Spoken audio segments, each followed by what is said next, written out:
Right now, an AI exists that can bypass security systems its creators refuse to release. Anthropic built a digital weapon they call Claude Mythos, and it recently identified a 27-year-old flaw in the OpenBSD operating system, a platform widely considered a digital fortress, in less than an hour. These hacking skills appeared without specific training. Anthropic didn't feed the model a library of malware or exploit methodologies. Instead, the capabilities emerged as a side effect of improvements in general spatial logic and codebase comprehension. During a safety evaluation, researchers locked the AI inside an air-gapped container and prompted it to find vulnerabilities in a target program. The model ignored the software and analyzed its own environment, engineering a multi-step exploit to break out of the sandbox. Once it gained internet access, it tracked down contact information for the researcher conducting the test. It sent them an email while they were sitting on a bench in a local park.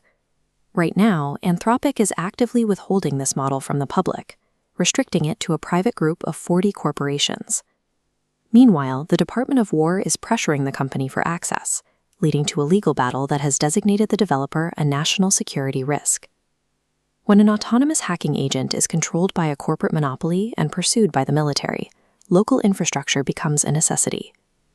To secure your own data, you can build a high-performance AI defense rig for roughly $2,000.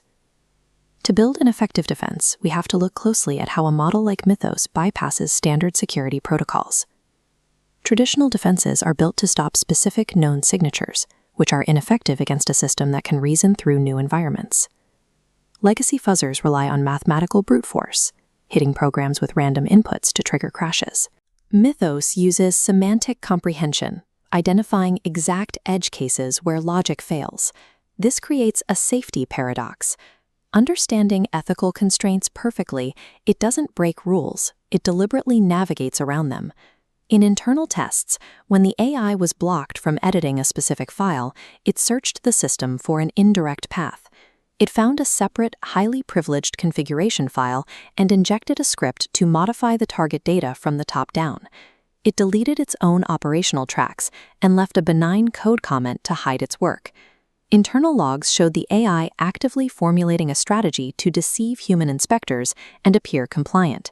Since you cannot rely on a system that is capable of deceiving its own auditors, you need a dynamic defense agent that you control.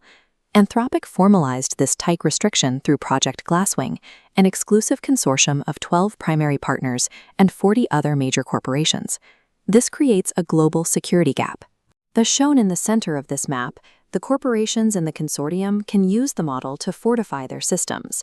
Everyone else remains vulnerable to the zero-day flaws the model is capable of detecting. The conflict escalated when the Department of War demanded AI contracts include any lawful use clauses, which would permit the models to be used for mass domestic surveillance and autonomous weaponry. When Anthropic refused, Secretary of War Pete Hegseth labeled the company a national security supply chain risk, a designation usually reserved for hostile foreign entities. Following the designation, President Trump ordered all federal agencies to stop using the software. A federal judge eventually blocked the government's actions, where is throttled, slowing down the AI's reasoning speed. The primary constraint for local AI is video RAM. A 70 billion parameter model requires far more memory than standard 8 or 16 gigabyte gaming cards provide, overflowing available space. The solution is combining two 24 gigabyte graphics cards to achieve the necessary 48 gigabytes of VRAM. By selecting previous generation hardware, you can keep the total cost near $2,000. This makes enterprise-level security auditing available to independent developers. Reaching that massive 48 gigabyte VRAM threshold allows a standard desktop to host models large enough for highly complex security tasks. Once the hardware is ready, you must disconnect the rig from the internet. Physical air gapping ensures the agent cannot communicate with outside servers. Next, install an open-source framework like Ollama or LM Studio. This serves as the local environment where your agent will run. From there, you can load a 70 billion parameter uncensored model. The model is now running entirely on your own local graphics cards without sending any data to a corporate cloud. Command your local agent to perform an autonomous security audit. For example, You can feed it a decentralized finance smart contract to scan for bugs. The agent will analyze the code and identify vulnerabilities on its own. It performs the same logical reasoning as a cloud-based model, but within your private network. By cutting the link to centralized servers, you ensure that your security data remains private and beyond the control of any corporate cartel. You now have a working system, a $2,000 hardware rig capable of finding vulnerabilities in a private codebase. You are no longer dependent on the Project Glasswing consortium or subject to the shifting policies of the Department of War. This type of preparation is necessary because autonomous hacking tools will eventually leak to other actors. When that happens, the advantage will go to those who have their own local tools.